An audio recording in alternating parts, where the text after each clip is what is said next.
So ni adalah profit setup tadi lebih kurang $4,000. Okay, hari ni kita berada di golf course sama dengan Mal lah dan Ed the Shambo. Aduh, sebelum start game sabotage. Mata deh, ni ada setup ni. Video hari ni aku nak ajar korang macam mana rules golf. Yang tertanya macam mana main golf ni, apa tu par, apa tu ni. Aku entry dulu. Nanti habis golf baru aku collect setup ni. Ini tee box. Tee box ni tempat first shot lah. Kita panggil tee off guna driver. So contoh ni hole ni dia par 4. Par 4 maksudnya kalau boleh kau kena dapatkan 4 pukulan untuk masuk kat dalam lubang. Lagi kurang lagi bagus. Kalau kau pukul 4 kali kau dapat par lah. Kalau kau pukul 3 kali masuk birdie. Kalau lebih dari 4 kira bogey. So ni first shot lah.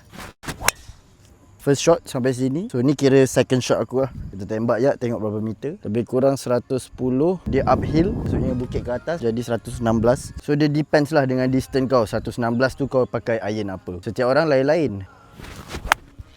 Okay, so bola tiga-tiga on green. So kiranya yang ni aku akan pukul untuk third shot. Kalau aku masuk terus, kira birdie, aku ada extra point for birdie. Wow! Oh, bola kau! Oh, kerasnya. So this is fourth shot.